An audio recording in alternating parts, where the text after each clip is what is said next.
I am Commodore Imran, Director Park China Study and Research Center at Bahria University, and on behalf of Mr. Mustafa, CEO Park China Institute, Mr. Sajid Islam is here.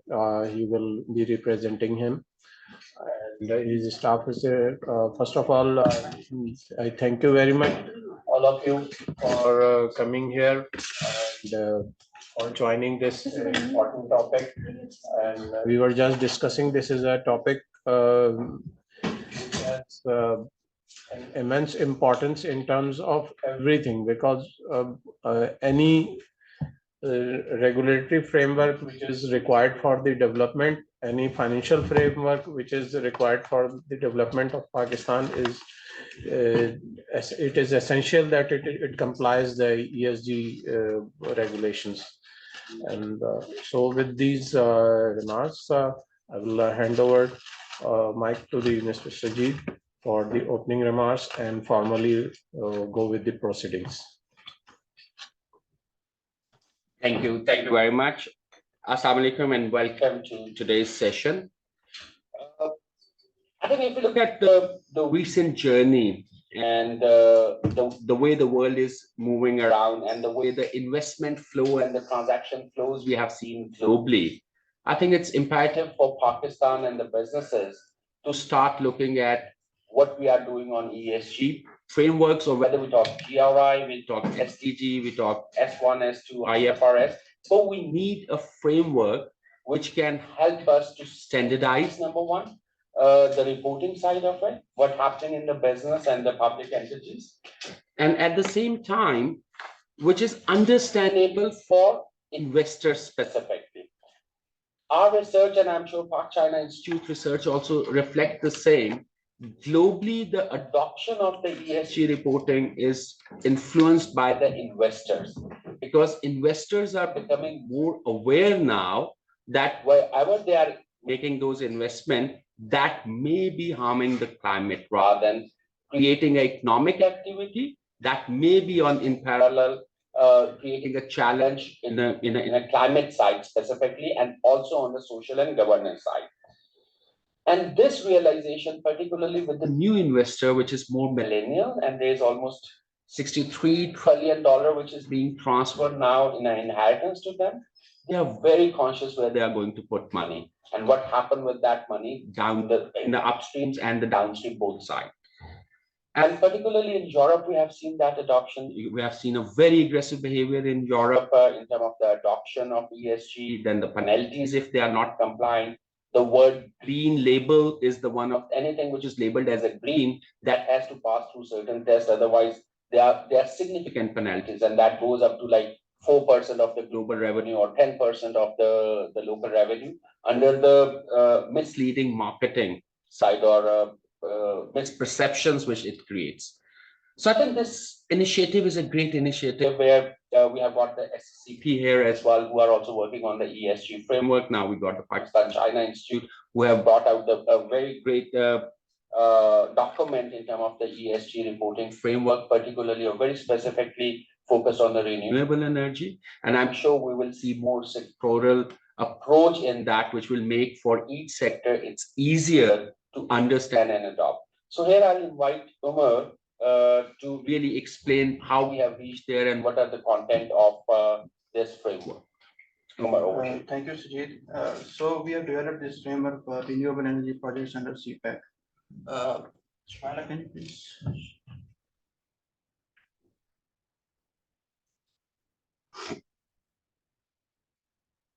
So there are three categories. First is environment, then social, and then governance side. And for each category, we have identified one material metric. And for example, in the environment side, the material metric is greenhouse gas emissions and climate change. In social category, it's community engagement and human rights. In governance side, it's compliance with laws and regulations. And for each material metric, we have specified some key performance indicators, and they all align with the global reporting initiative. for environmental KPIs, they are scope 2 emissions, scope 3 emissions, renewable energy capacity and generation, water withdrawal and consumption, and waste generation and recycling rate. As far as the social is concerned, there are stakeholder engagement and activities, human rights policies and training programs, occupational health and safety hazards, employee diversity, and social impact assessment and mitigation measures. And for the governance side, the key performance indicators are a number of legal and regulatory violations, board composition and independence, executive compensation and performance, and whistleblower mechanism. And for each of these key performance indicators, we have developed a scoring strategy on the next page. For instance, for scope 2 emissions, if an organization is procuring 100% of the renewable energy, it will be assuming renewable energy leadership. And if it's in transition stage, it means that they are significantly increasing renewable energy procurement. And then exploring stage, limited stage, and if no action is being taken, then 1 by 5 marks. And second example is of the stakeholder engagement activities, same scoring strategy and different wording. And then comes the governance side. For example, if the organization is complying with all the rules and regulations and there are no violations, we will Job give 5 marks. governors. Then strong, developing, non-compliant, and if no regulation is being there, then there are 1 by 5 marks. So it was an overview of the ESG framework that we developed, and the rest of the details are in the document. Thank you, Umar. I think even the effort itself requires certain happening. Not an easy job to really consolidate, consult a lot of stakeholders. The people who have gone through that journey, people who are still on that journey, they know that even building that capacity and understanding itself is an effort to bring everybody on that consensus. So I think now I'll present something more around the correlation between the regulatory frameworks and the company's bottom line and an international perspective, and then we will keep going on the agenda. Just to take another opportunity to introduce myself, my name is Sajid Aslam. Right now, I'm partner in Spectrico LLC US. We have got Spectrico is specifically work on the sustainability side, and we help simplify the sustainability journeys for investor businesses and governments. But we are not looking only on a compliance side, we look from the business case side, and particularly we look at the superior financial return, access to green capital specifically, and intergenerational impact.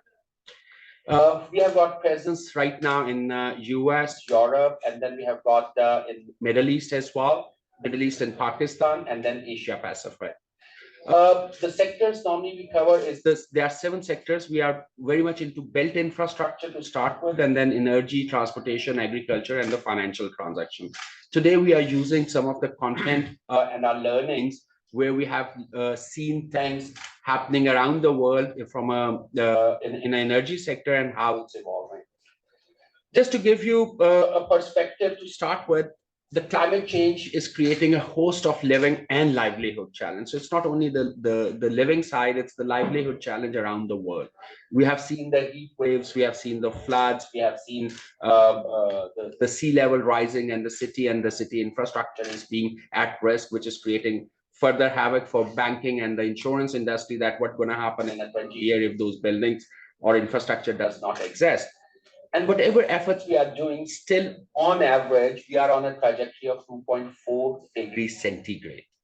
And that is the average. So there are already certain cities we have crossed 4 degrees centigrade. That's when those cities are no more livable. And we can see the involuntary migrations happening there, which is creating burden from one geographical location to other geographical location, and that's creating another challenge. 63% of the global emissions are still energy related, one way or other. And just to move, there's a McKinsey study from till 2050.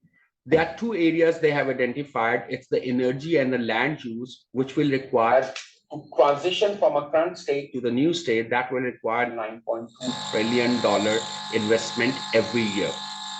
And that's a very substantial number. And that money needs to be raised somewhere to start working on that. So,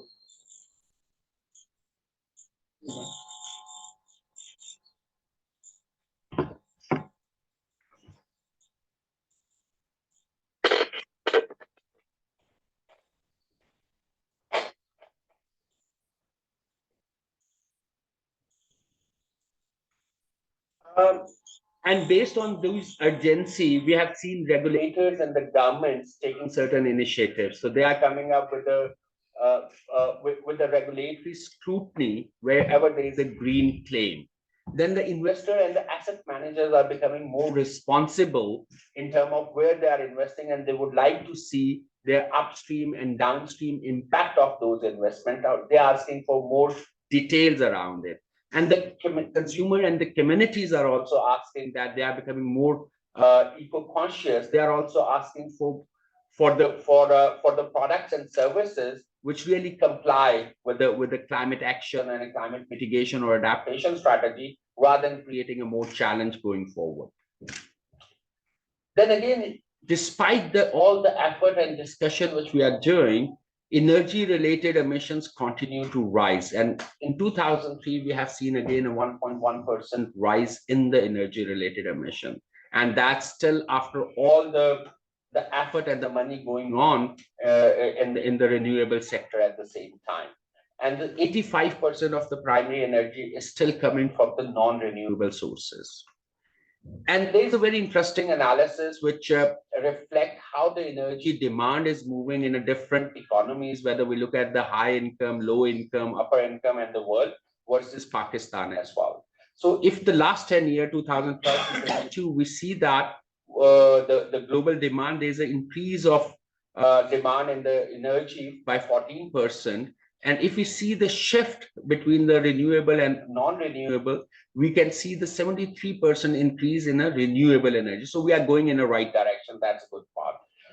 If we see where the major energy demand is coming from, so it's coming from the low middle income side, where the people are now getting into that affordability and access to energy, and the more demand is coming up. And that's where the opportunity, that new demand can be met through the renewable energy side. And if you look at the Pakistan case specifically, we are one of a country where the energy demand has risen by 45%. And at the same time, we have seen the adoption of the renewable on a higher side, but it's not there where we would like to see it. So that's where our opportunity, that all the upcoming demand we can pick up from the renewable, or significant portion of that we can start picking up from the renewable side. If we look at the regulatory regime, and that's a very interesting area, and we just picked up right now the regulation which are related with the reporting. Otherwise, there are 631 regulation which has changed in the last 3 years globally. The reporting regulation, if we list down, that's somewhere like 147 as we speak.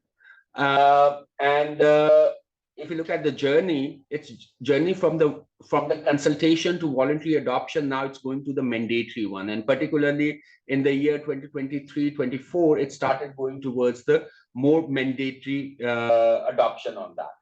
And if you look at the almost 15-18 years, there were 21 regulations. In the last 3 years, there were 57 regulations around the world, and there are still 29-28 which are in pipeline. And we see the impact there. So we can see that it's not one jurisdiction which is focused on that. It's all over the world. And the Europe is still the one which is leading on it. From a renewable energy perspective, why it's important for us to look at that regulatory regime and the ESG reporting side. The first thing, sustainable energy transition is the integral part of any national mitigation and adaptation strategy on NDC. That's mean any climate funding which we need to raise under NDC, renewable energy is going to be the first recipient for that, particularly in most of the country. Even in case of Pakistan, where the higher emission is coming from agriculture, but still the transition investment which is coming in and can be raised easily, that's the renewable energy side. Number two, the scope 2 emission, which now Pakistani businesses have to report under CBAM law or onto SEC US. that is coming from the energy side. And if they are unable to meet those targets in terms of compliances, that's when it will impact our economic activity, particularly if we are trading with the countries which have cap and trade regulations already there. Carbon border adjustment mechanism, CBAM particularly, which is right now adopted in EU, that they really want to control that. And the simple concept is that they don't want to import emission. They want to import product, but they want to burden their economy with the additional emission. And it's a very big political debate right now, who should pay for the emissions, the one who's producing it or one who's consuming it. So we will see more and more CBAM type regulation in other countries as well, which will restrict that what kind of things they can import or export to other countries, given the emission profile of that particular product or particular product category or the country. And then there are certain penalties if the companies who want to be a part of the global trade and they decide not to comply or report or that data, there are certain penalties on the both sides. So the penalty is also on the brand who is importing that kind of emission or getting engaged in that kind of trade, which is not compliant. So that's penalties, like I earlier said, it's a 4% of the global revenue or 10% of the local revenue, particularly in EU, if you look UK and EU both. And then we studied a certain behavior around the investor side. So investors are now want to shift their current portfolio to a green portfolio, and there are very limited opportunities which are available. And if you look at the numbers which is available in US, so in 2021 there was $4.5 trillion which was available to really invest in a green side, and then in 2026 we are looking at 10 trillion. So it's almost two times which is its increase. In same case we see in EU, it's around the $19.6 trillion, which is trying to chase those green investment, and even Asia Pac is 3.3 trillion. But the biggest challenge that research brings out is the issue of a complex and inconsistent regulations and the standard, availability of the reports and the information, and then the data which is required to really build those reports. So we have seen a lot of reports, and based on our experience, we have seen even the published reports in ESG, which was issued in 21, and in 23, they have revised their prior numbers because now they are more aware of what kind of data they have to bring. So that data availability for the decision making is one of the biggest challenge, and that's where the ESG reporting frameworks help to standardize that. So this money is chasing those kind of investable projects which can provide a proper ESG reporting and reliable ESG reporting, so they can add those projects in their green portfolio. And then interestingly, and that's very interesting part from a China as well, any project which qualify as a green, and particularly in a renewable energy, when we qualify that as a green project, then there's an additional opportunity to look at the carbon credit or renewable energy certificates. And if you see from 2020 to 22, there's a significant increase in terms of the renewable certificate which are issued around the world. And similarly, we are seeing a certain spikes in terms of the carbon credit pricing, because there are a lot of regulatory regime who have to offset their carbon emissions, and they're on those regulatory markets, we are seeing more and more carbon credits which can be traded, and REC also qualify as one of environment credit which can be used for offsetting the emissions. And if you look at the compliance market, China is already there. China has got that ETS. So that's mean anything which we are doing in the renewable, and we do it right, and we create a carbon project from day one, the China already got that compliance market available with them. And just to conclude that, I think it's a great initiative. It will help a lot in terms of the putting the sectoral direction right, and particularly for the renewable energy, it will start reporting on the double materiality, that what is the financial impact on the company as well as what is impact they are generating, and that's what the investors are looking for. So it can help us to generate or mobilize the affordable financing, a blended model where the grant, concessional loan, and the commercial loan can be clubbed together as a one instrument. Because it's work on the visibility, so it helped to reduce the waste. And that's one of our learning, which is an indirect benefit. As soon as you adopt this report, you will start seeing a lot of waste within the organization, and operationally you can start reducing that waste, and that help in operational profitability side of it. It enhances transparency, bring more trust, and it support the national strategy. So even from a country brand perspective, that really help to really uplift that brand, that they are more transparent, or at least the one sector which is more transparent, whoever adopted that. There are certain way forward capacity building, that's a given, that's going to be one of a next step. The data collection and the definitions of those data entities is another one. And then you need technologies to really report that. It has to be recorded somewhere and reported, just like a financial reporting side. So I think these are the couple of findings from our side. Great initiative, can help us to really attract or mobilize the affordable financing, and also help us to meet the energy demand going forward. So that's where I'll take break. Any question, any comment around that? So I'm available to answer that. Any particular comment? I think we can take the comments on the last, and we can go forward the next speaker.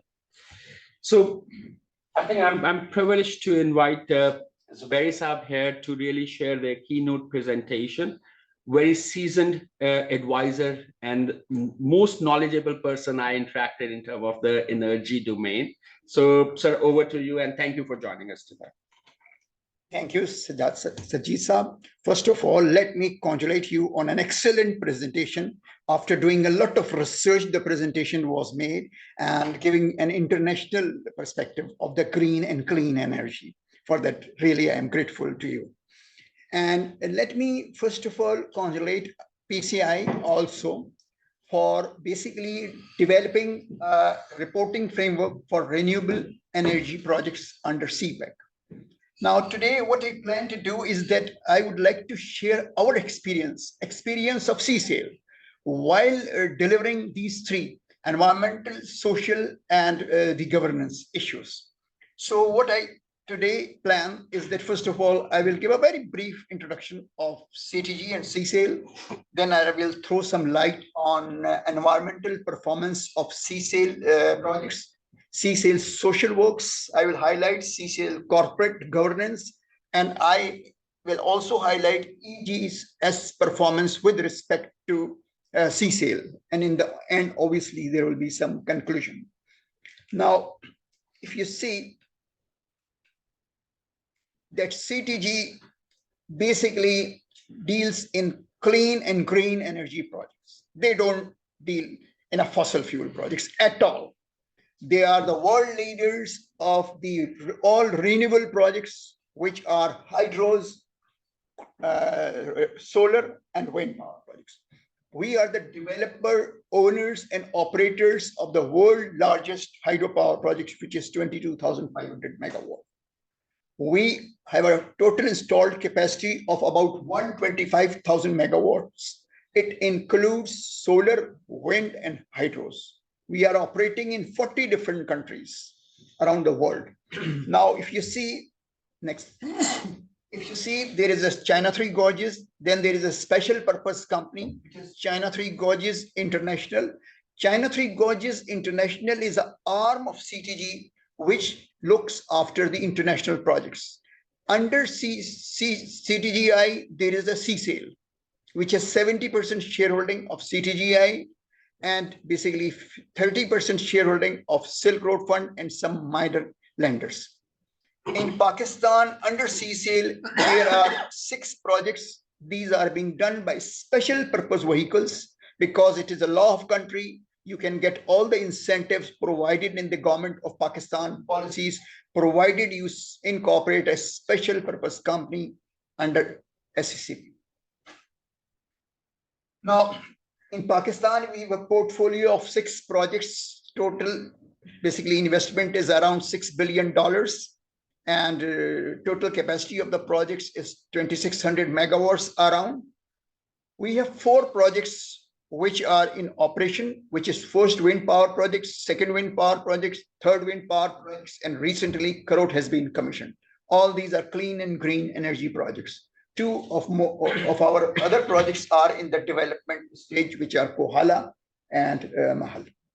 So our basically hydel projects are located in the north, and our basically wind power projects are located in the south. Now, environmental performance for CCL projects. This is the topic, most important topic of today. So most important thing is that all CCL projects complies with all international standards and local standards. It is very important that all CCL projects are certified ISO 9001, ISO 45001, and ISO 14001 standards. This is very important. Next is that all CCL projects which are in operation are green, and all our future projects will also be clean, green energy based projects. All CCL projects strictly comply with the federal, provincial, AJK, and international lenders and sponsors environmental laws, environmental guidelines, laws, rules, and regulations. Now, recently, our largest CPEC hydropower project, 720 megawatt, has been commissioned. This project provides 3206 gigawatt hours of clean, green energy. This Karod project reduces annual carbon dioxide emissions for around 3.5 million tons. Now, KPCL, Karod Power Company, is the only company in Pakistan which has prepared a very comprehensive biodiversity management plan. The biodiversity plan outlines the actions required to mitigate impacts on the biodiversity, which is flora and fauna. The main objective is to demonstrate no net loss. Now, the plan consists of 7 key elements.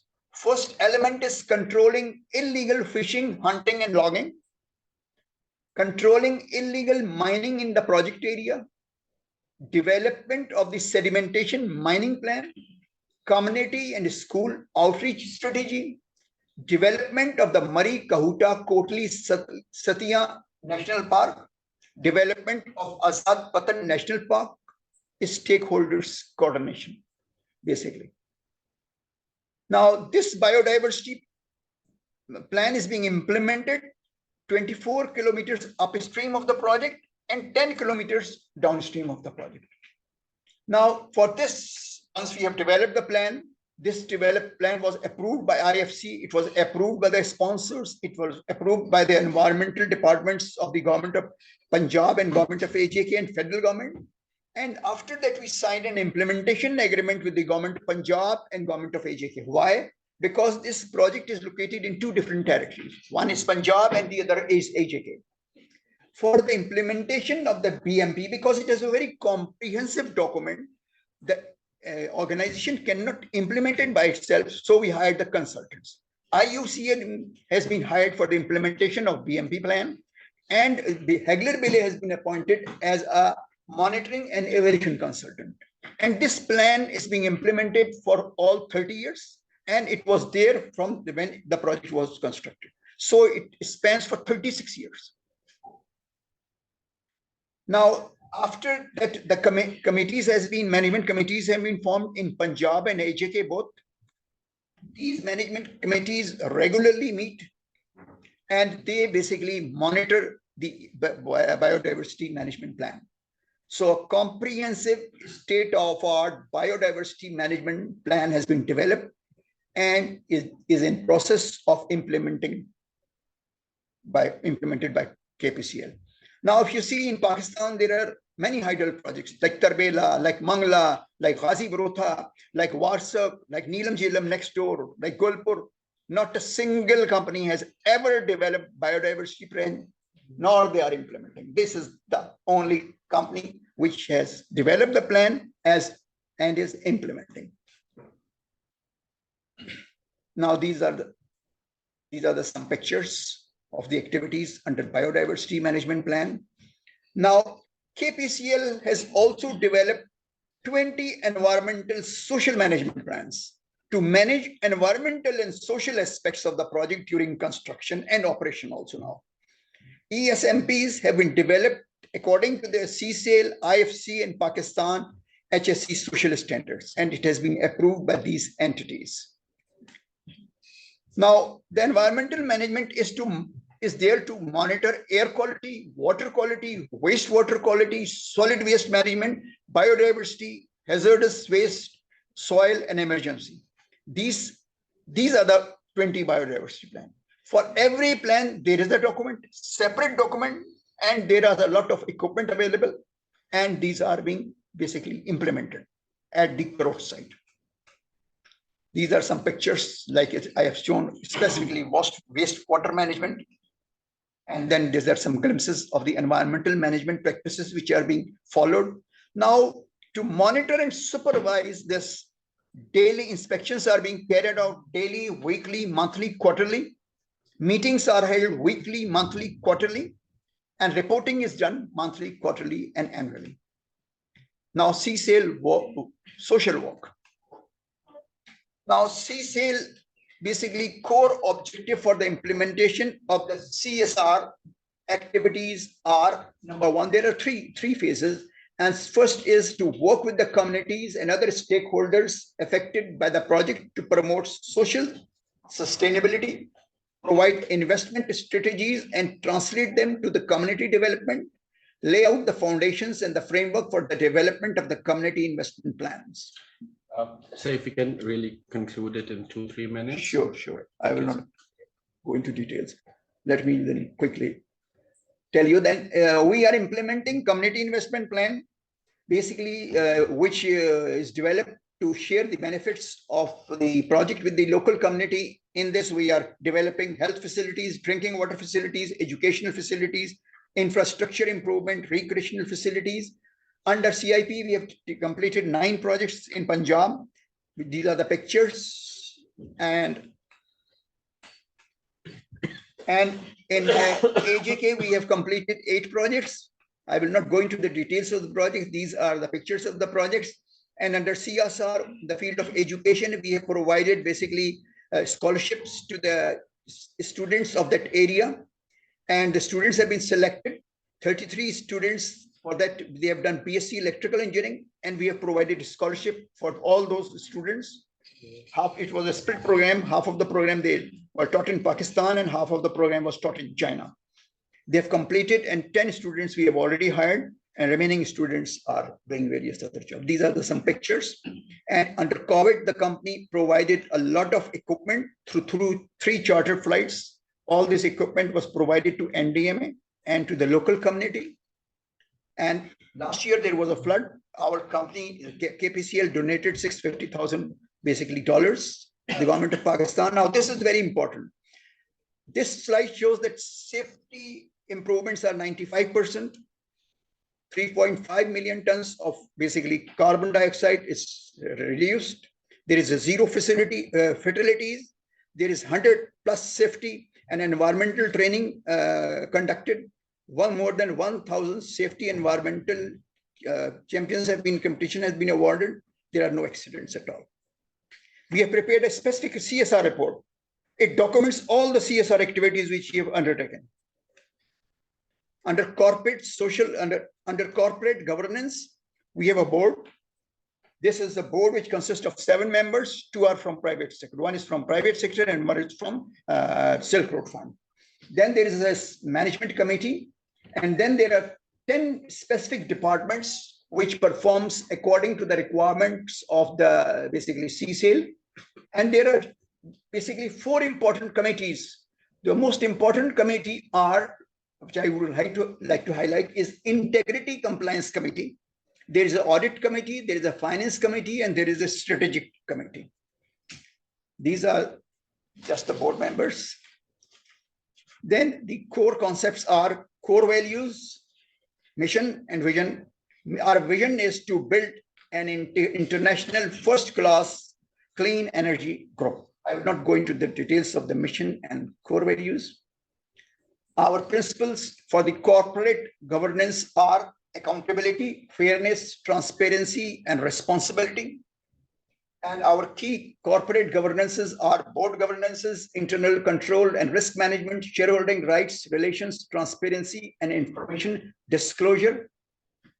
Board roles and responsibilities are full scope of the authority and responsibility, overall accountability for the performance, creation of the long-term shareholders' values, and overall functions.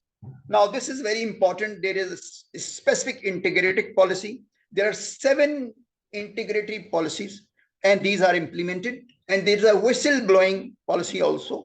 Any employee can convey the concerns, the mail to the basically a compliance officer and to anybody, and it will be reported. Then there is governance policies and procedures. These are integrity compliance policies, environmental social management manual, corporate governance guidelines and policies. Then there are internal procedures manuals.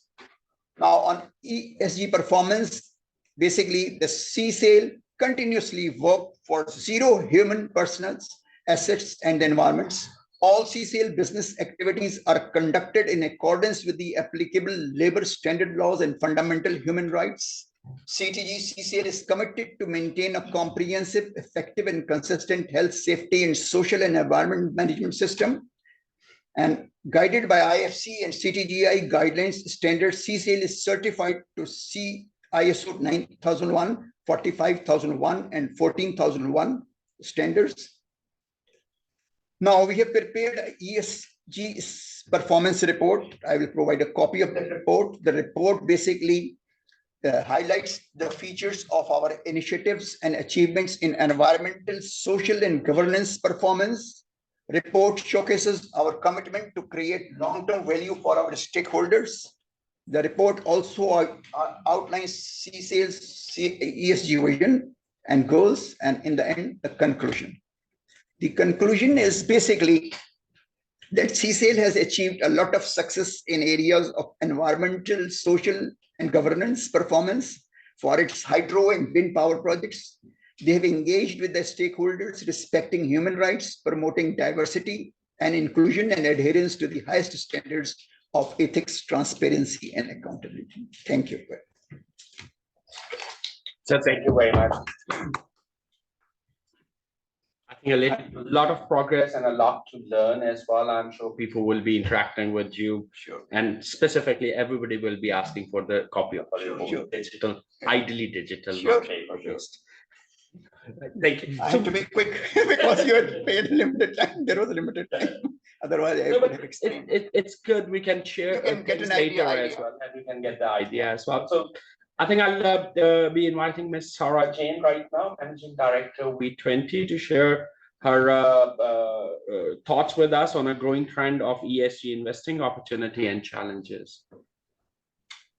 So over to you, Ms. Sarah Jain. Thank you. Thank you for the invitation. So the V20 group of finance ministers is comprised of 68 countries representing 1.74 billion people and $3.8 trillion in GDP, and Pakistan is a member of this group. It is not merely vulnerability that defines the countries of the V20. I think what defines the V20 is a high sense of agency and capability. It is collective eagerness to do more than just survive the climate crisis. Let me at the outset as well show my deepest appreciation for the work of the Pakistan-China Institute under the leadership of Mustafa Haider Saeed. PCI has been having these amazing and timely critical discussions and conversations, and I'm very excited to be here with you all today. With this context in mind relating to the V20, we see ESG regulations, guidelines, and disclosures gaining momentum, but it's important for companies, and we saw a great example already, companies, investors, and project developers to understand how ESG metrics can affect credit risk, either positively or especially in this current scenario of a very high cost of capital environment.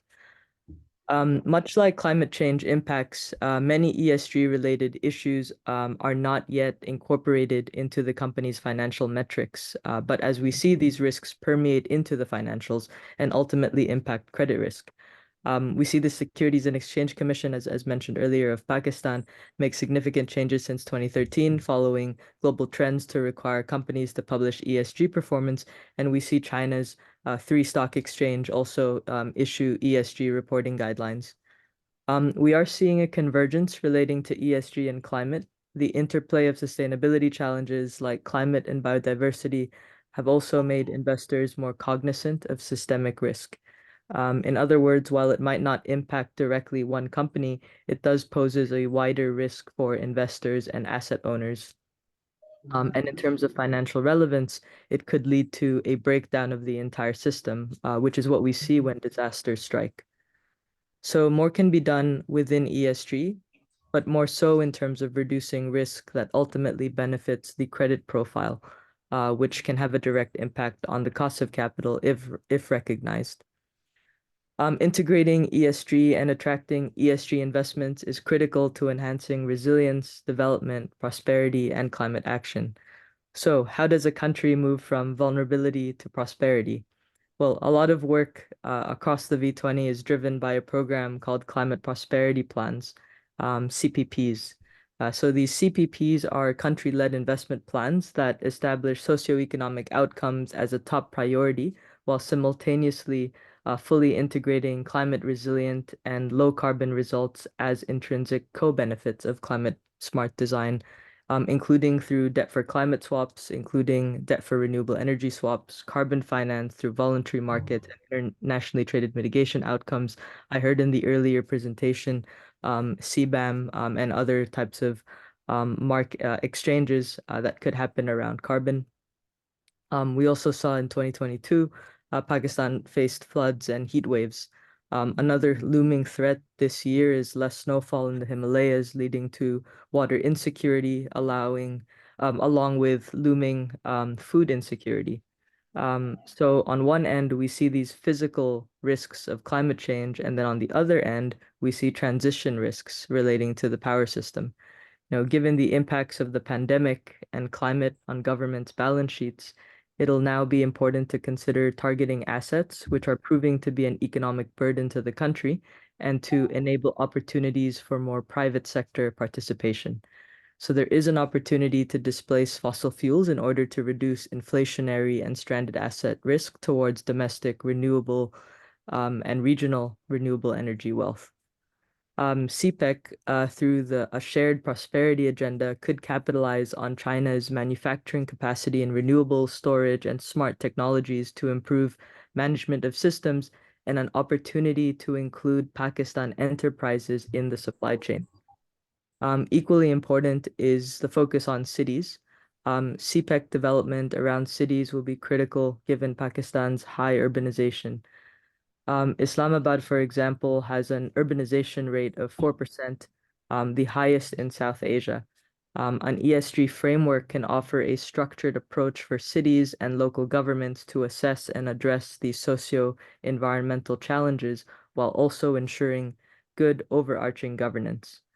By adopting such an approach, cities can also ensure progress towards the 7 UN Sustainable Development Goals, given their convergence. I was in Beijing in October last year during the 10th anniversary of China's Belt and Road Initiative, BRI, and the third Belt and Road Forum when President Xi announced the $100 billion in green financing, along with the Green Investment Finance Partnership. Clearly, the work that you're doing here today on ESG could be a very useful framework and foundation in order to access this $100 billion. And so I hope we could work with CPEC to unlock this new $100 billion and enhance credit worthiness through ESG. And at the same time, I think the ultimate landing zone of mutual prosperity is not the main challenge. Instead, the big question is, how can we get there sooner? How can we reduce harm faster? And how can the people of Pakistan enjoy the fruits of sustainable development far earlier? Thank you. Thank you very much, Raj. And I think you raised a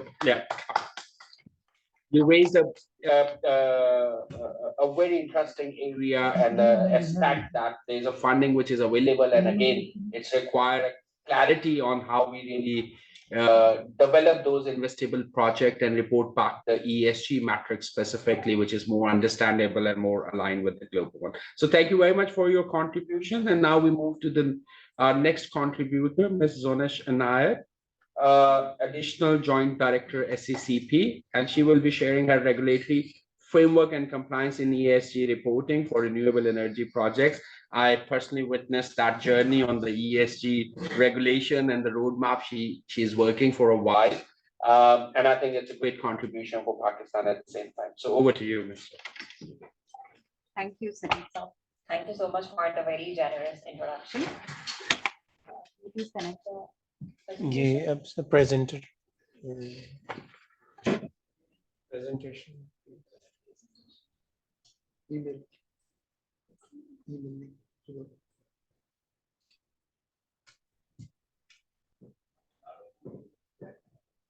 So before the presentation gets displayed on the screen, I would just like to thank PCI for inviting me over. And thank you, Sajid, for a very insightful international arena that you just shared all the details related to ESG. And thank you so much, Zubairi Saab, such a marvelous performance indeed in terms of ESG performance and all the pillars that you are catering to, from the environment to social to governance. And it was indeed very insightful presentation. The talk that just Sarah Jane just. You want me to send it over to you again?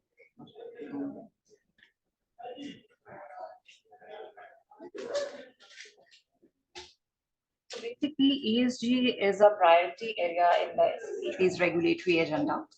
And in the year 2022, we issued this ESG regulatory roadmap, in which we have specified a number of milestones, from creating awareness and advocacy to issuing draft guidelines. And then we have a plan of introducing and facilitating the launch of an ESG index at Pakistan Stock Exchange. And of course, we will be measuring the impact with our impact assessment, which is right at the very end of the this roadmap.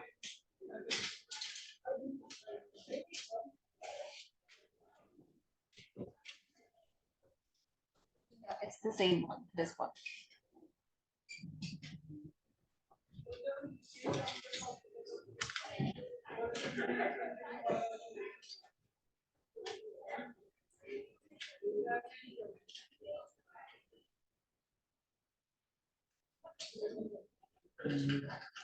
So it's PDF. Yeah. Yes, it's PDF. Yeah, that's fine. So you can do a full screen of PDF. Yeah. PDF कोई full screen में चला लें अगर presentation. okay. The other thing that I can do. Okay, it's there. Okay, so in October 2023, we issued these draft ESG guidelines for listed companies with the objective of improving transparency and encouraging integrating sustainability to businesses and to help investors make informed decisions. As you see, there's this growing demand for accountability and transparency in the ESG performance. So the main objective is to create transparency and accountability. So these guidelines are currently applicable on listed companies that do on voluntary basis. So they have this choice to adopt them or not. And the same are also available for unlisted companies who want to embark on their ESG journey. So currently, these can be adopted on voluntary basis, like these are not mandatory for the time being. So we have also given maximum flexibility to the reporting entities, like they can issue a standalone sustainability report, or they can integrate it as part of their annual report, or they can also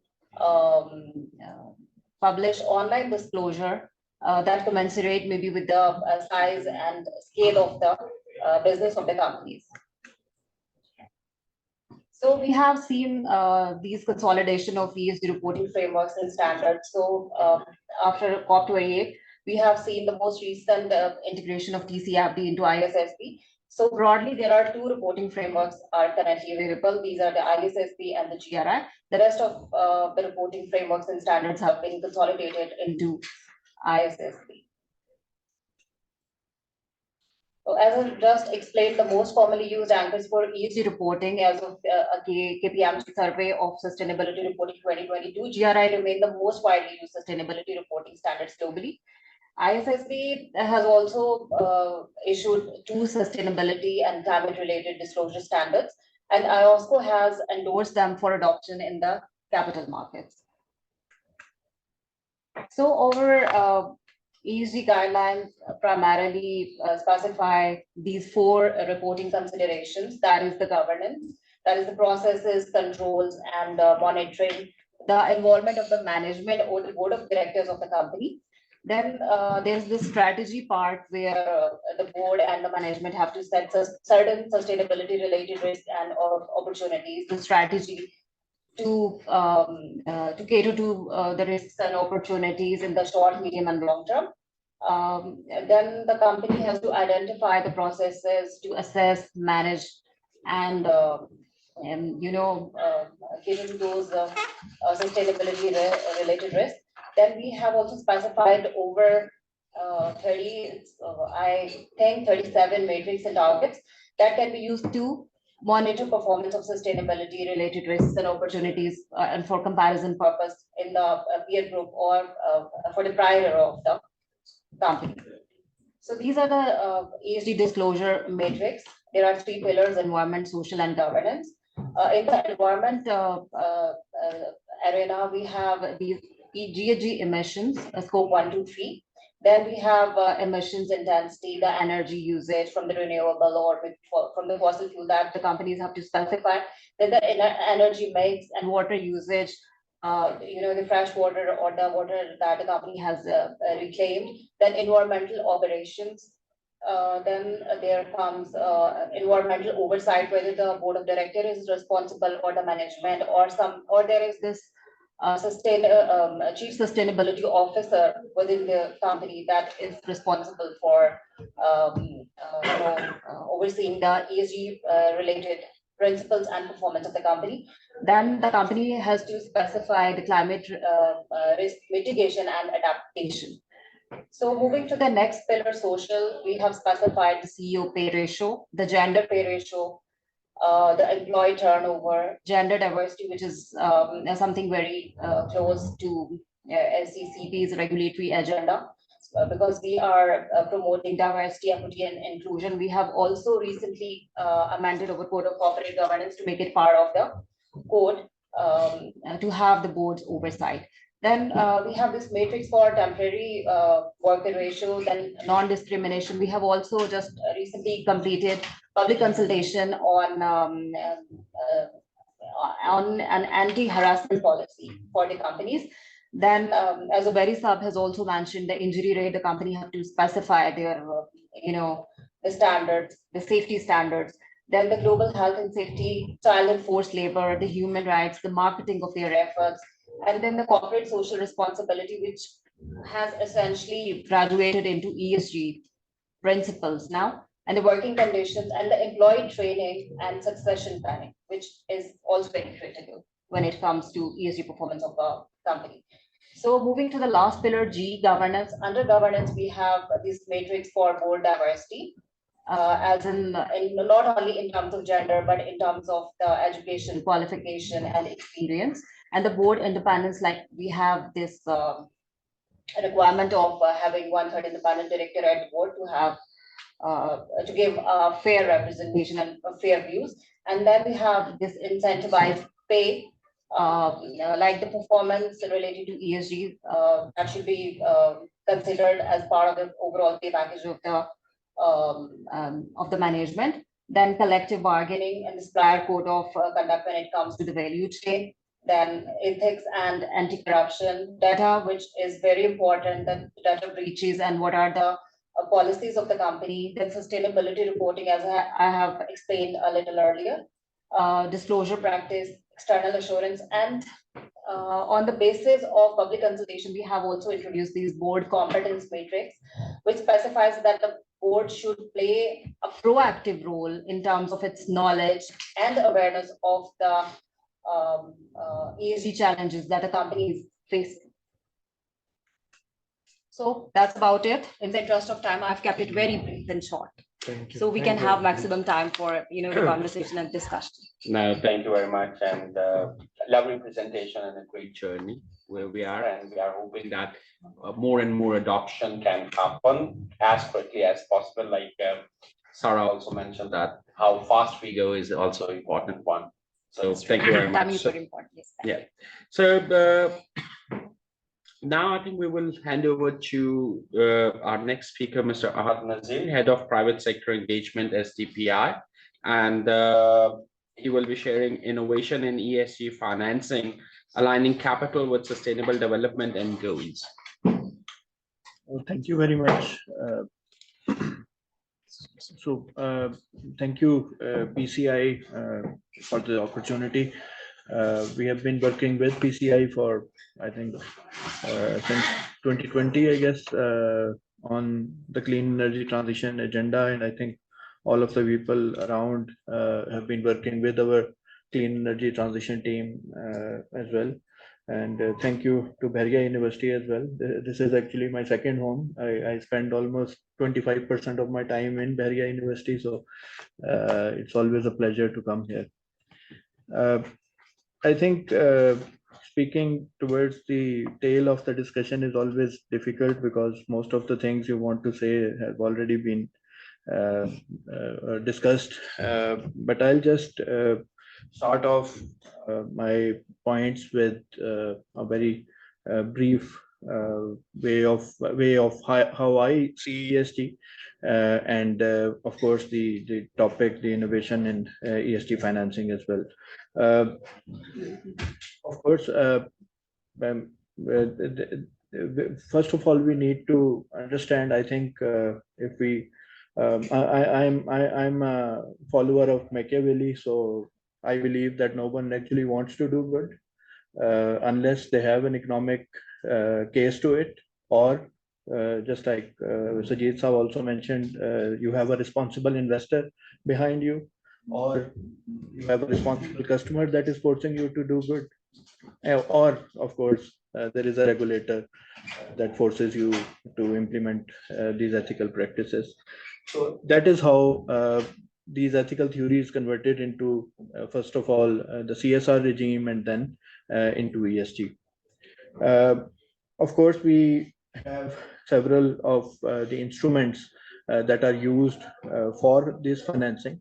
But again, the investor needs to have that sort of confidence that the money that is being invested will eventually go into responsible responsible sources as well. There are several things that have been piloted in Pakistan, including green bonds. Then there have been green loan schemes, which have been like, for example, the solar energy loans by State Bank of Pakistan and green bonds by WAPDA. I think they have been piloted, and there are, of course, we have seen the pros and cons there, and there is a good case for adaptation of both. Then through the multilateral partners, we have seen the development of accelerators, one by UK aid, and one forthcoming is from USA that will be coming soon as well. And of course, some other partners are also looking into something. But my main intervention will be focused more on the utilization of funds part. And that is something that, well, he was not part of Spectre Eco at the time, but me and Faraz actually worked on this together.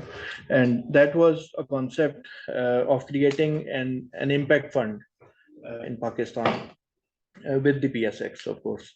So the concept was that, for example, if the company has any corporate company has a good vision of giving trainings to, let's say, their employees, but they don't have the capacity to do it themselves.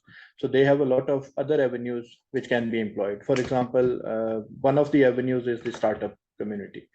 So the problem is that usually, and this is something I think the regulator must also be skeptical about, is that how did they choose that particular startup for that fund? So what we suggested to PSX at the time, and of course that discussion is still in process, was that whatever fund that those companies are willing to pay should should be based on an impact assessment that PSX does. So PSX should have a separate arm that should do impact assessment of these startups and small companies, even NGOs that are working in any particular social, environmental, or governance areas. And then they should identify which areas, which firm is better to choose for, let's say, education, for any other social aspect, or and any other. I think this instrument, if developed, of course, it's a long shot, and it will take time, but I think it will work two ways. One, that normally our SME growth is not dependent on the large scale manufacturing growth, which is totally different from all over the world. So that will basically bridge the gap between that SMEs and the large scale manufacturing. And I believe that can harness good potential growth in the future. And when I talk about SMEs, I talk about graduating startups as well. And towards the end, I like to just comment, as a researcher, I have some comments on overall ESG regime that I like to give. First, I think we are putting too much emphasis on environment, and the triple bottom line somehow is not getting enough weightage. We have I think we have to focus on our economic priorities. We have to focus on social priorities, and then come up with the matrices. And because of the I think the asymmetric effort of researchers going into the triple bottom line as well, the matrices for environment are normally more objective than that for social and governance. So that creates a sort of asymmetry that I think will not be helpful for the overall sustainable development agenda, and this will again end up just like MDGs. So we should look beyond environment. Second point that I wanted to make was that I think the lovely presentation from Zubairi Saab. Why can't countries also work like corporations? Why can't we have business drivers at the start of the year where our cabinet can decide that we will be focusing on these areas, and then those areas can be translated into PSX, and then PSX can decide that this will be the priority area for CSR.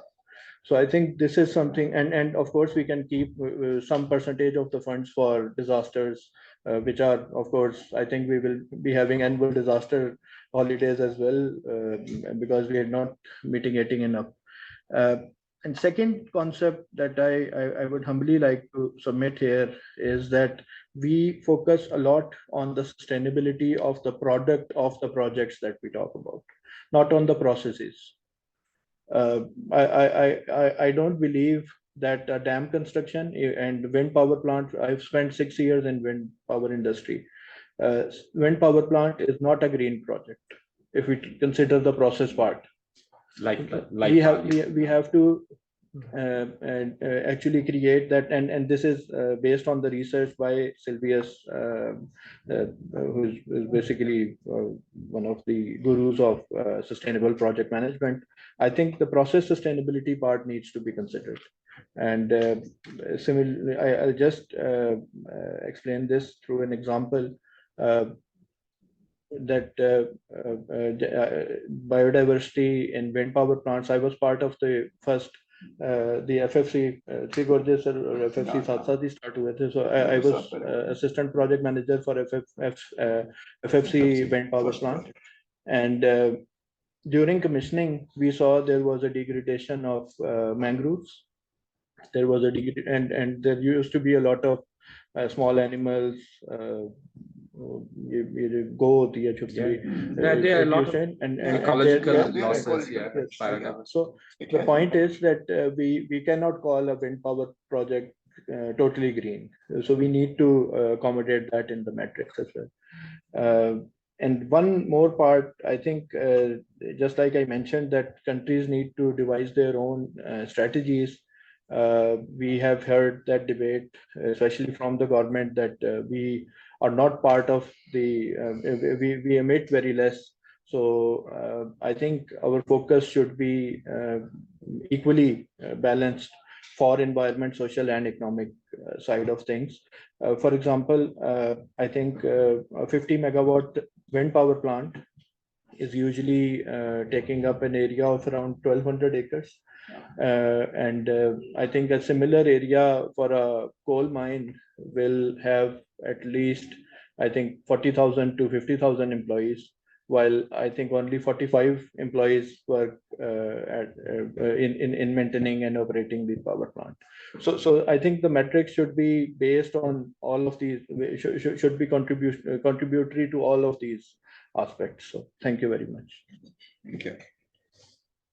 Thank you, Ahad. And I think you have raised a very interesting point on a life cycle assessment and the impact side of it. So those are the important ones. So I think we owe two claps, one to Zomish and one to Ahad. So I think we should be more courageous and gracious of that. So, but it's a very important point, the life cycle, because that's where the world is going now. So they're not looking at only a project at a certain date. So they really go in the entire life cycle impact calculation on all metrics, environment, and in environment, biodiversity is the one of the biggest one. Yeah, and end of life treatment of the product are also coming up. Very interesting one. So here we will invite Commodore Imran Haq and Director Park China Study and Research Center, Bahria University.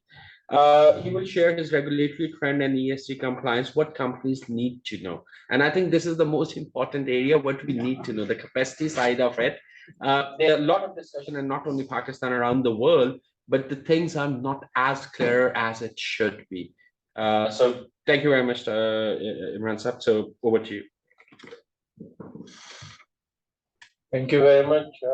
As Mr. Adnani said, it is difficult to cover the things at the last, and I'm grateful for the Park China Institute and all of you for being here as a host, and for Park China Institute for giving us opportunity to discuss and raise this important issue, which is important in terms of both our future and our financial regulatories.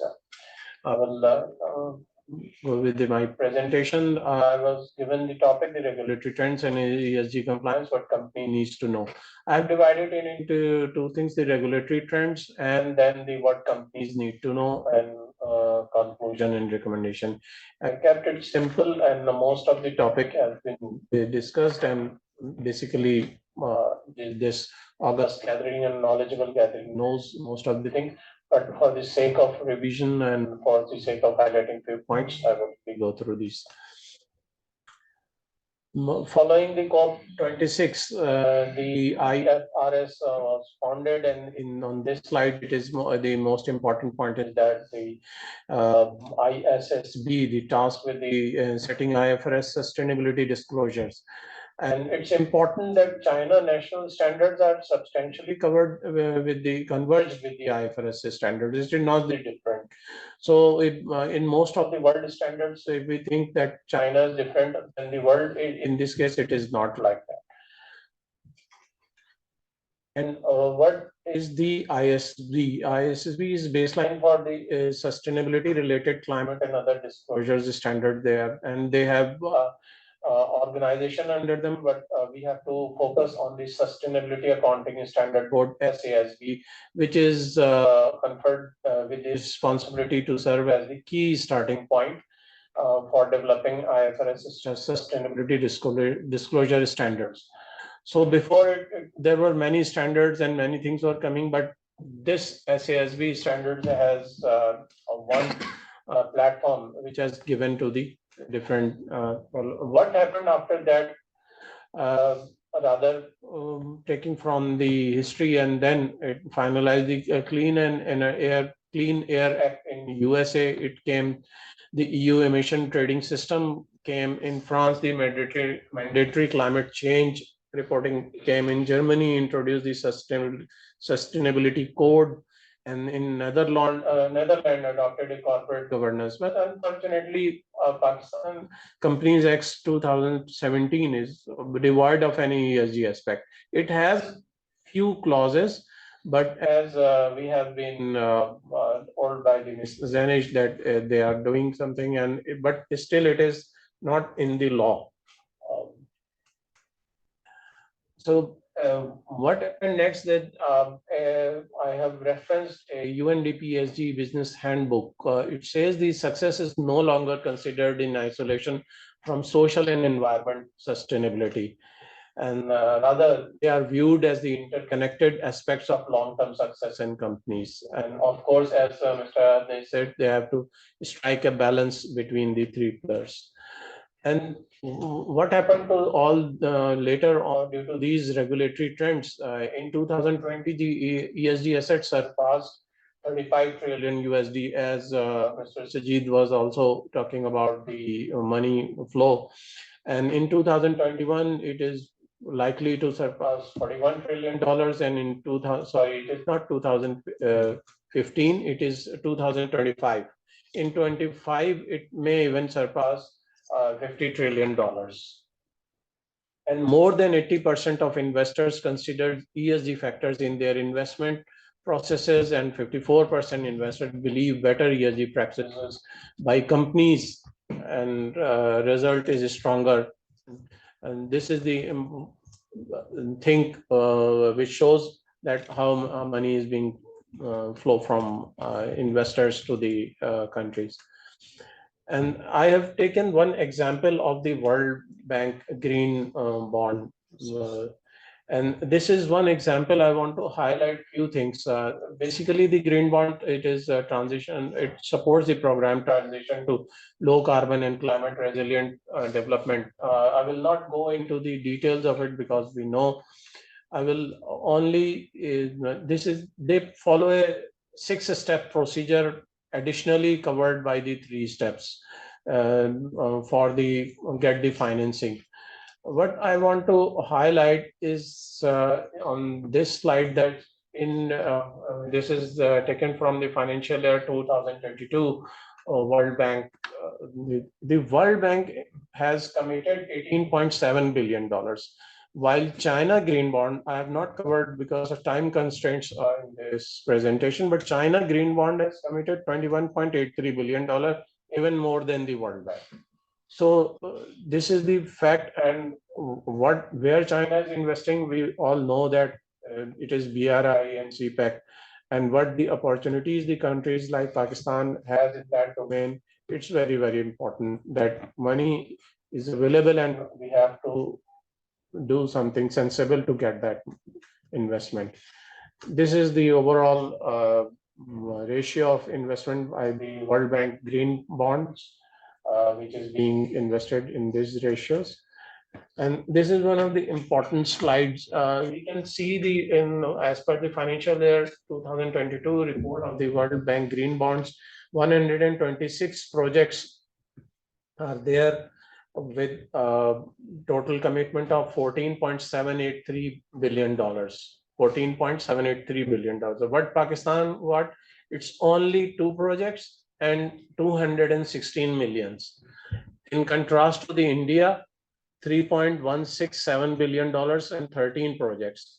If we see the Turkey, $2.8 billion and with 8 projects. And even Philippines, two projects with $822 million.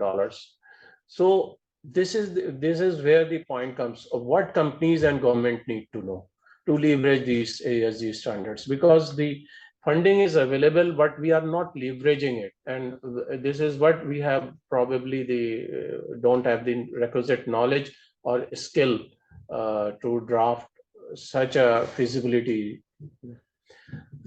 I have this slide, shown this slide again, because I am going on this slides ahead on the sustainability accounting standard boards.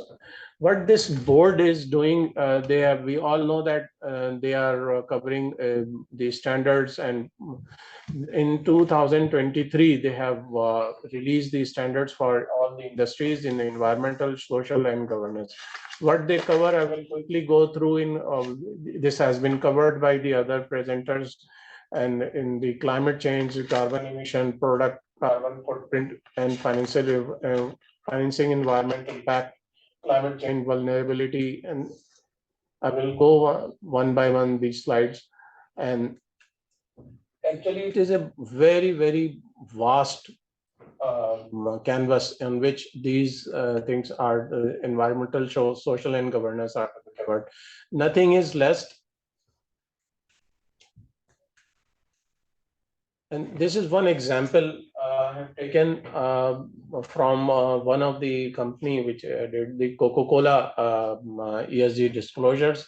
They are from the environmental pillar and social pillar. What they have taken this product carbon footprint, water stresses, because Coca-Cola use the water and packages material, and from the social health and safety and product safety quality, and this opportunity in nutrition and health. And these governance pillars are common to all. This is the one example which our companies should know that how they can pick up. It is company to company how the things are to pick up from, has to be picked up from the SASB standards. This is, I want to give a snapshot so that we can know what is the actually the standard is. As this is a snapshot of SASB standard and industry standard version 23. In environmental footprint, they are total energy consumed, percentage of grid electricity, percentage of renewable energy, and then things goes on like water withdrawn, total water consumed. This is the most important thing, that whatever the companies are following, they follow these standards, because there are hundreds. I think there are in hundreds there are 631. companies which are measuring these. Oh yeah, there are a lot. There are a lot, and with different softwares. But as far as the SSB standard is concerned, it is now, this is a standard to be followed. This is the one for IT, for the IT industry, what data privacy and freedom expressions they have. I would conclude with this is the conclusion I got from the Mahakane, the UN Special Envoy, because if we read this, we don't have to see all the presentation, because changes in climate policies, new technologies, and growing physical risk will prompt reassessment of the values of virtually every financial asset. This is the important. Firms that align with their business models to the transition to a net zero world will be rewarded handsomely, and those that fail to adopt will cease to exist. And this is important because we have to do this. And in the last, the recommendations we need, as we know, we are not as knowledgeable as we should be. Our companies and their training and awareness of ESG, the platforms like ESG Task Force and Advisor, which was funded by the PSX with the with other partners, and KPMG you mentioned is one of them. They need to impart the training and revision of Pakistan Companies Act, because until and it is a law, it will not be implemented widely over the countries. Capitalization of green funds. There are many green funds, but we need to do some feasibility study and feasibility report, which can be submitted to the World Bank or for the China green funding, so that that funding can come to the Pakistan. And then conduct of seminars like this on ESG disclosure is a data intensive thing, and development of AI enabled, as it was discussed, this is a technology based, and it is difficult to disclose things in balanced manner. So it is important that development of AI enabled software for ESG disclosures, and technical aspects of ESG disclosure, because it's too technical to disclose many things. As Mr. Ahad Nazir said, it is important to have a balance. And Sir Zubair, you have also mentioned that you are disclosing, but you have to, your presentation it shown that it is a balanced disclosure. And exclusion from the ESG is important, because we can't include everything, and we can't shut the door for everything on the pretext of the ESG, because we are a developing country and we need to, as it has been said, that what a coal based power plant is doing and what it is contributing to the SDG, and it cannot be shut down on the basis of ESG. It has to contribute for a certain time, and we need to analyze that. And with this, I thank you very much once again for as a host for all presence of all of you, and especially Mr. Sajid. And on your behalf, I will request Ambassador Zamir to say something on the, because you as a China specialist, there how China is seeing the ESG and how they are following the standards and make the China compatible to the world standards. Thank you very much. First of all, I'm grateful to PCI that have invited me and give me this opportunity to learn a lot from the worthy speakers. And each one has a very, very special, especially Sajid Saab has, I can speak loudly, don't worry. It's on Zoom as well. Oh, okay.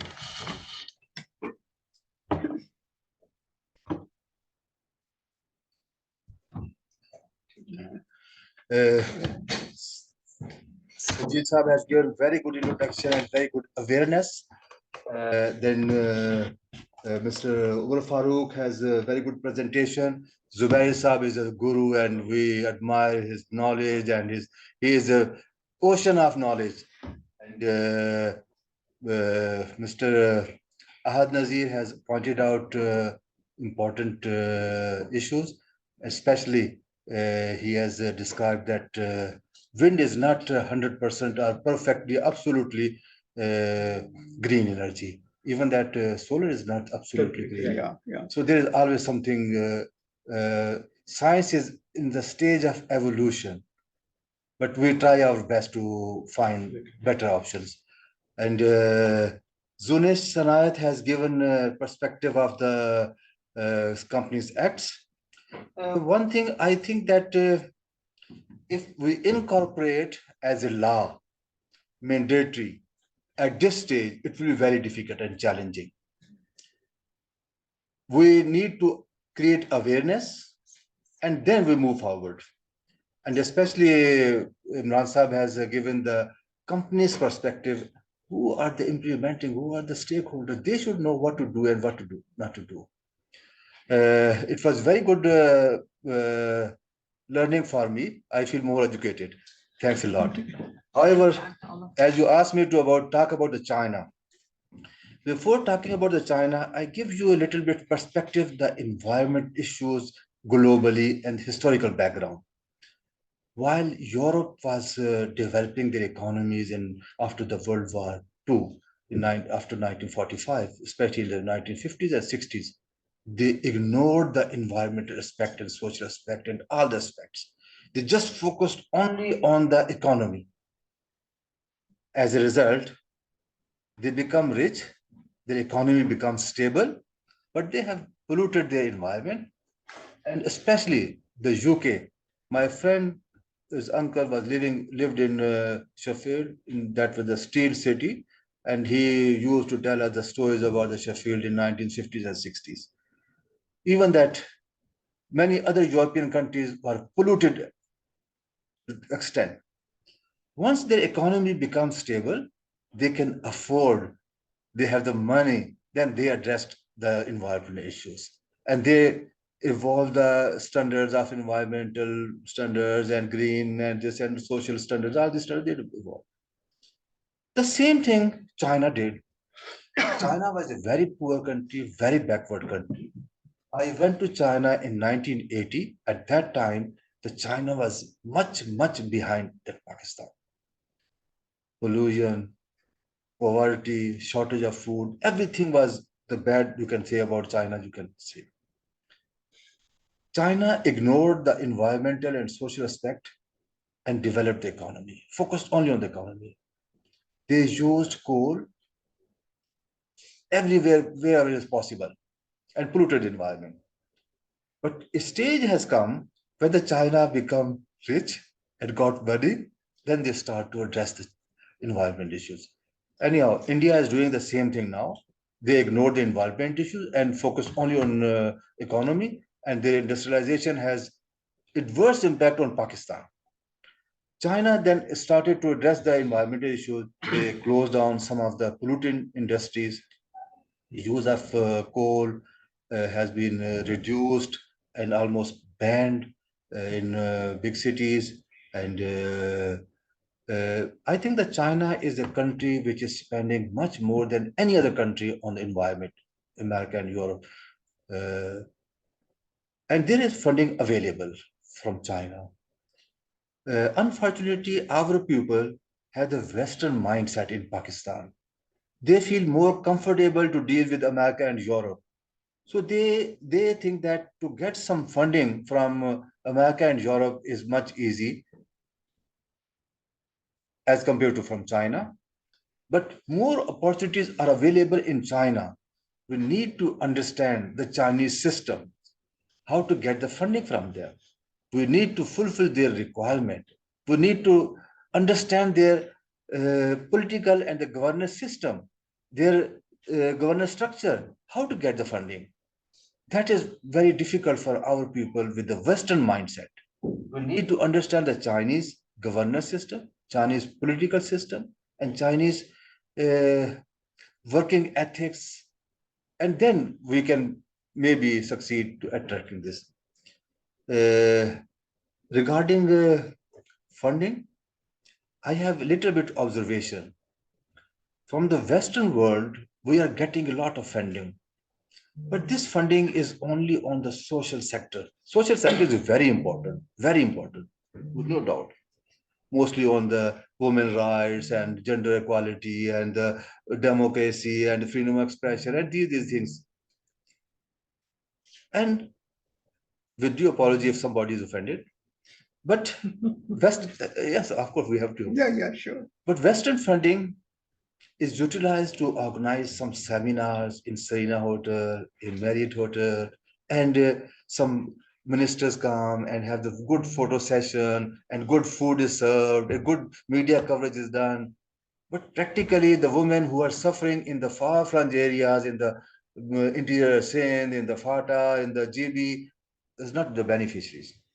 The Chinese funding has a different aspect. Centric. It's different focused. The Chinese funding is the objective-oriented funding. For example, China has built a dam. We are producing electricity. Electricity is selling, generating the revenue. If they made a motorway, we are using the motorway. Public is using, common people is using, and collecting the toll tax, and this is generating the revenue. All of the Chinese investment in Pakistan is the revenue generating. Actually, it is not a burden to our country, but Western funding is a player. So I think we have good dinner and good lunch and good photo session, good media coverage. That should be not the objective. We, as a Pakistani, we should attract something which is useful for our country. And we know our limitations. I always share my friend's experience. He is a doctor, my classmate from the childhood to now, till FSC. He used to tell me a doctor who gave the essential medicine. And in addition to essential medicine, if he gives some multivitamins and some folic acid, and also he advised at night we have a hot milk with the pure honey and with the Lexotan, you will sleep very well. In the morning you have an apple. But my friend, he as a doctor said that we have to assess whether he has the food at his home or not, whether he has the atta at home or not. Pakistan need to understand there is a cost for everything. When we were going for WTO, we were promoting ISO, but ISO was a cost bearing project. So government of Pakistan has provided some funding. Before making legislation, we have to do something from the government of Pakistan. Thank you. No, sir, thank you very much. I think it's a very important point that whatever funding we are bringing in, that should create a tangible projects which can generate enough revenue and profitability, which can be redeployed for the other purpose. So that's the only way we can do the life cycle assessment. That's what the whole ESG purpose as well. It's not about that because ESG doesn't talk about only the good thing. It also, like doing the good things for the good reason, it's also talk about the economic stability. Yes. The governance is a very core subject around the economic stability, because we have a responsibility towards the stakeholders, and that's include the shareholder as well. So it cannot be a social work. ESG doesn't say that it's a social work. I think just on a concluding side, and then we will go for a group photo, Umar, if I understand. So just a concluding side. Number one, ESG is a reporting mechanism. It doesn't stop us doing good or bad. So even for the coal project, ESG just has to report it. So the people will, it become more visible. And like initially we mentioned that once it's more visible, normally we are able to reduce the waste to start with, and then we go wherever we need to go. So coal is a reality. So it's a reality. It's still US using the coal, and there are many other countries who are using the coal. So we're not saying that ban the coal.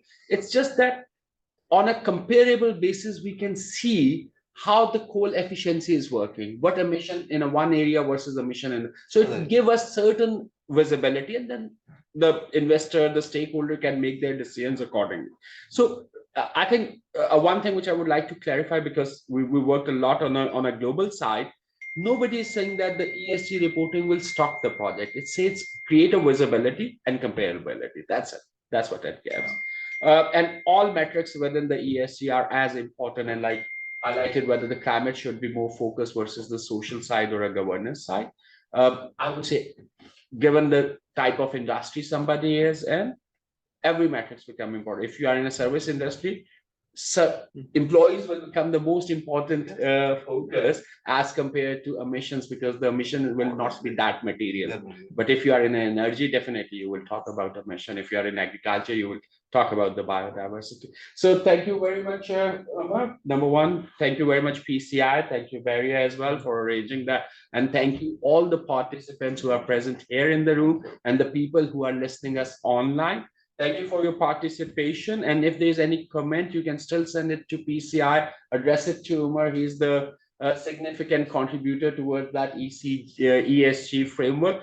And I think it's a very proud moment for Pakistan, where we are talking about ESG framework and we are talking about adopting it. Now, the next step is that how we really socialize it, how we engage the stakeholders, and how we bring it to life. And for that, like Imran also mentioned, that capacity building is a starting point. That's the starting point, so people can understand the things the way they are, rather than they interpret it differently. So thank you very much for being such a great participant and the audience at the same time. Thank you. Thank you.